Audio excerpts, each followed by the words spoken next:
بسم الله الرحمن الرحيم وبه نستعين. The fact remains that the US is still bombing a number of Muslim nations around the world. Which begs the question, do Muslims in the military, who sacrifice so much to be there, ever feel like they're fighting a war against their own faith? Oftentimes over the course of my years, I've heard the claim that America is at war with Islam.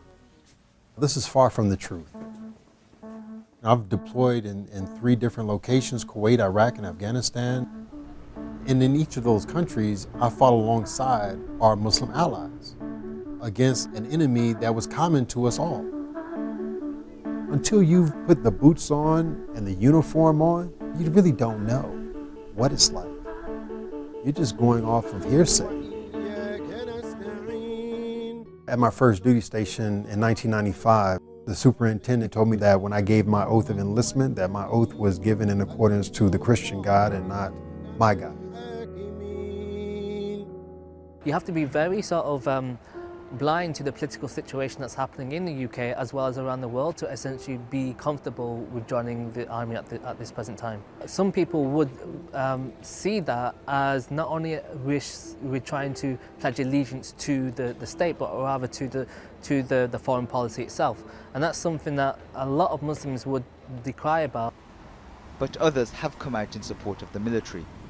Afzal Amin was an officer that served in Iraq and Afghanistan. Foreign policy is a great motivator to join because you can have a disproportionately positive effect on the lives of thousands, hundreds of thousands, perhaps even millions of people who are themselves Muslim in those countries by doing a very good job being a part of the armed forces who are deployed there. But who was helped by the work that's happened in Iraq and Afghanistan? Other Muslims. So the British Army is not a non-Muslim army or a Muslim army, and it's not like that. It's a British army. I think we were in Baghdad for a few days, and then we were in a firefight outside the Abu Hanifa Mosque. And it was just totally bizarre, just gunfire everywhere, a couple of RPGs. And I was just thinking, what the am I doing here? And that question never went away. I don't know how to explain the war to myself, and have yet to have any clear thought of like, yes, we actually made a difference there, because we didn't at all. There was no difference made, maybe for the worse.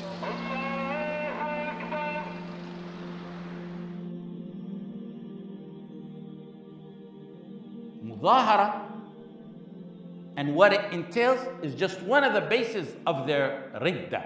Take another ground for their ridda. Every person who joins the military must swear in by repeating the military oath of enlistment. They solemnly swear and affirm to support and defend the Constitution of the United States against all its enemies. Against all its enemies. To join the military, you have to solemnly swear and affirm that you will bear true faith and allegiance to the Constitution of the United States against all its enemies. Bear true faith and allegiance to the Constitution of the United States. Bear true faith and allegiance against all the enemies of the United States. You can go ask the children of Afghanistan and Syria and in Yemen who are the enemies of the United States, and Palestine as well. And elsewhere, they have to solemnly swear to abide by the orders of the President of the United States and the orders of the officers over them, and according to the rules and regulations of the Uniform Code of the Military Justice. The UK and other nations have similar oaths. Now give me a complete, full sentence in that oath that's not kufr. And if you don't think it's kufr, you better spring to the Tawheed classes. I will fully admit a person who gave that oath has fulfilled the concept of wala and bara fully and completely. Wala'in bara to the United States. Wala'in bara to its constitution, to its leaders, to their military superiors, to their codes, not to Allah and His Messenger and the believers. Whoever willingly gave that oath has entered the gates of Kufr and Ridda. Muslims affirm to support the Quran and Sunnah against its enemies. They bear true faith and allegiance to La ilaha illallah Muhammad Rasulullah, to the Quran, to the Sunnah, and to the teachings of the Messenger sallallahu alaihi wasallam, and to be loyal to Allah and to the Messenger and to the believers. The person enlisting goes willingly, full choice of his, to give an oath in statements of kufr. They give their allegiance of kufr to accept and abide and agree to man-made laws. أَفَحُكْمَ الْجَاهِلِيَّةِ يَبْغُونَ? No duress, no torture, no force. They're not even pressured into this oath. Freely, willingly, walking into the gates of kufr to utter kufr. What Islam is left for one willingly, freely volunteers to accept tahakum to the kuffar, tawaghit, rules and regulations, whether it's the uniform code of their military justice or the constitution, or to abide by what the president says and to give allegiance to them. That takes me to another issue. The Murtaddin who join these institutions, join it because they love it. You don't willingly volunteer and offer and risk your life to something you don't love.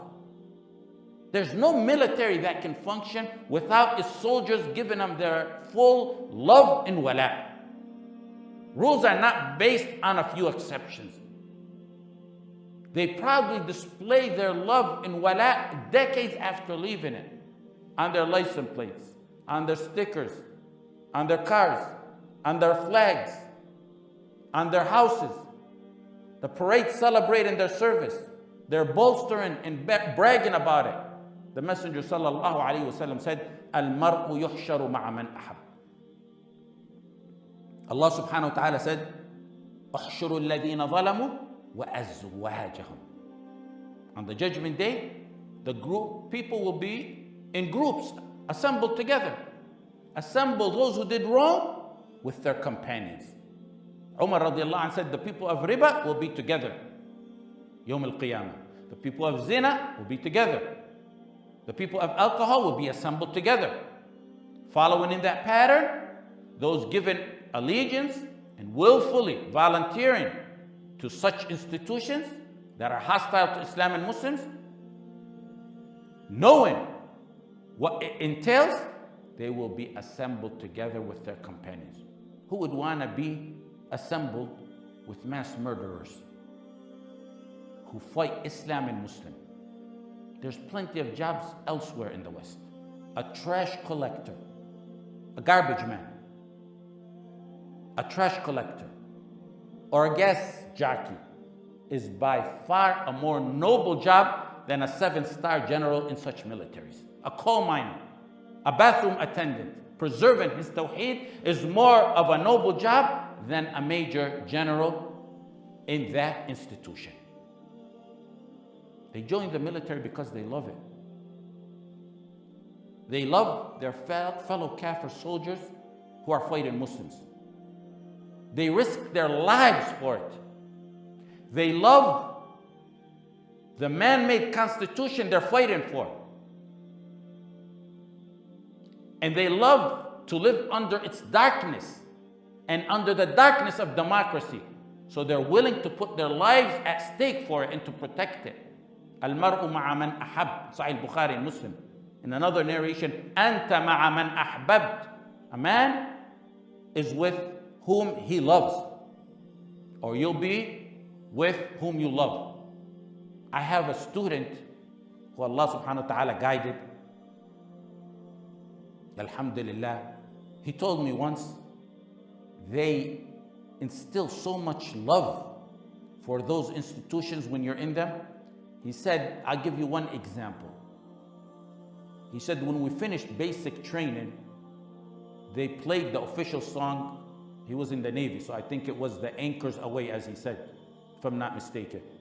He said, we used to fall down to our knees in tears due to the enormous love and dedication and loyalty that was instilled in us. He said, even years and years after that, I would cry in love for that military unit when I would hear that song.